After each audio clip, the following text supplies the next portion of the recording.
माता वैष्णो देवी की अमर कथा। वैष्णो देवी उत्तरी भारत के सबसे पूजनीय और पवित्र स्थलों में से एक है।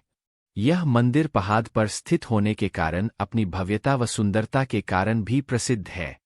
वैष्णो देवी भी ऐसे ही स्थानों में एक है जिसे माता का निवास स्थान माना जाता है। मंदिर 5200 फीट की ऊंचाई और कटरा से लगभग 14 किलोमीटर की दूरी पर स्थित है। हर साल लाखों तीर्थयात्री मंदिर के दर्शन करते हैं। यह भारत में तिरुमला वेंकटेश्वर मंदिर के बाद दूसरा सर्वाधिक देखा जाने वाला धार्मिक तीर्थस्थल है। वैसे तो माता वैष्णो देवी के संबंध में कई पौराणिक कथाएं प्रचलित हैं, लेकिन मुख्य दो कथाएं अधिक प्रचलित है। माता वैष्णो देवी की प्रथम कथा।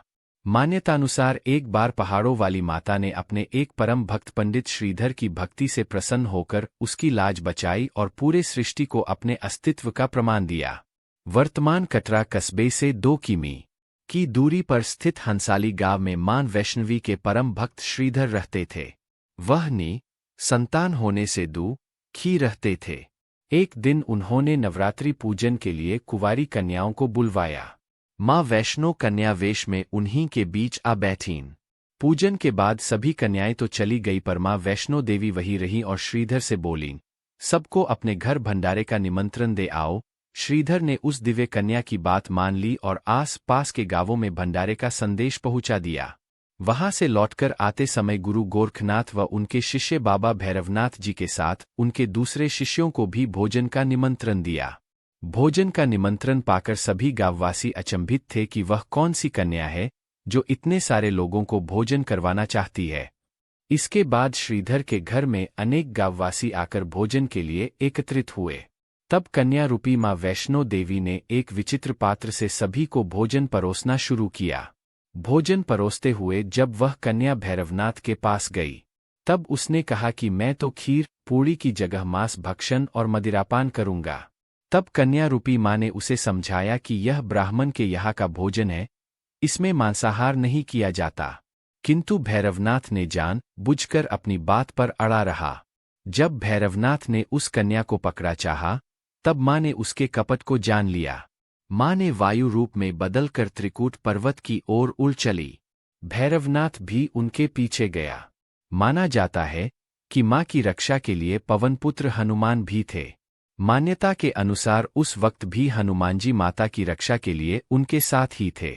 हनुमान जी को प्यास लगने पर माता ने उनके आग्रह पर धनुष से पहाड़ पर बाण चलाकर एक जलधारा निकाला और उस जल में अपने केश धोए।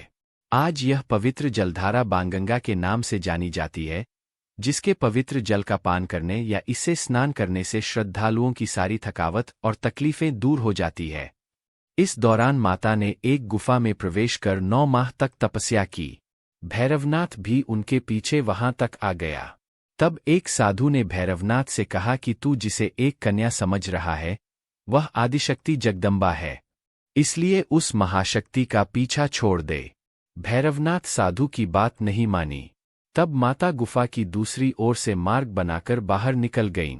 यह गुफा आज भी अर्धकुमारी या आदिकुमारी या गर्भजून के नाम से प्रसिद्ध है। अर्धकुमारी के पहले माता की चरण पादुका भी है। यह वह स्थान है जहां माता ने भागते भागते मुड़कर भैरवनाथ को देखा था। गुफा से बाहर निकलकर कन्या ने देवी का रूप धारण किया। माता ने भैरवनाथ को चेताया और वापस जाने को कहा, फिर भी वह नहीं माना। माता गुफा के भीतर चली गई।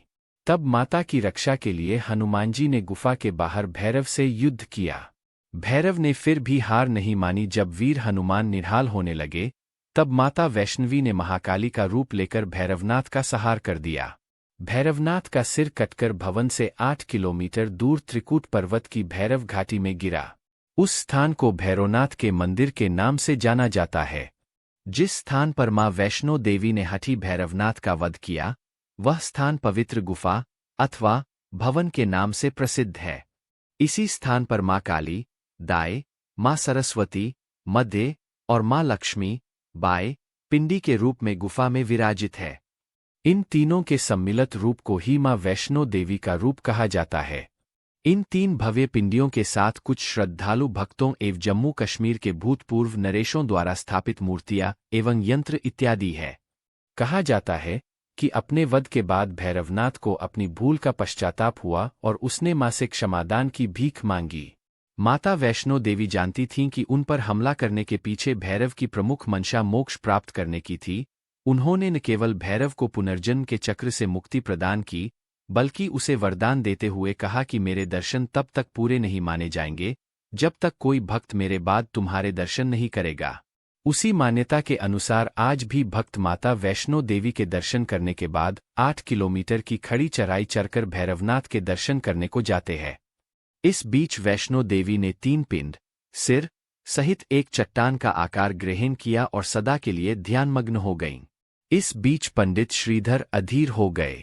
वे त्रिकुटा पर्वत की ओर उसी रास्ते आगे बढ़े जो उन्होंने सपने में देखा था। अंततः वे गुफा के द्वार पर पहुंचे। उन्होंने कई विधियों से पिंडों की पूजा को अपनी दिनचर्या बना ली। देवी उनकी पूजा से प्रसन्न हुईं। वे उनके सामने प्रकट हुईं और उन्हें आशीर्वाद दिया। तब से श्रीधर और उनके वंशज देवी मां वैष्णो देवी की पूजा करते आ रहे हैं। माता वैष्णो देवी की अन्य कथा।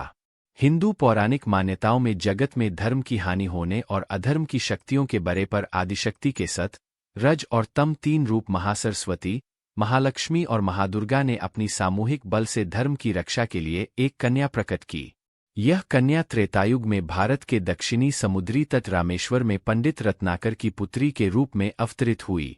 कई सालों से संतानहीन रत्नाकर ने बच्ची को त्रिकुटा नाम दिया, परंतु भगवान विष्णु के अंश रूप में प्रकट होने के कारण वैष्णवी नाम से विख्यात हुई।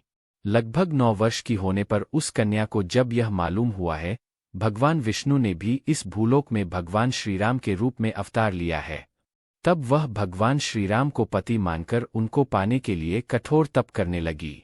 जब श्रीराम सीता हरण के बाद सीता की खोज करते हुए रामेश्वर पहुँचे, तब समुद्र तट पर ध्यानमग्न कन्या को देखा। उस कन्या ने भगवान श्रीराम से उसे पत्नी के रूप में स्वीकार करने को कहा। भगवान श्रीराम ने उस कन्या से कहा कि उन्होंने इस जन्म में सीता से विवाह कर एक पत्नी व्रत का प्रण लिया है, किंतु कलयुग में मैं कल्कि अवतार लूंगा और तुम्हें अपनी पत्नी रूप में स्वीकार करूंगा। उस समय तक तुम हिमालय स्थित त्रिकूट पर्वत की श्रेणी में जाकर तप करो और भक्तों के कष्ट और दुख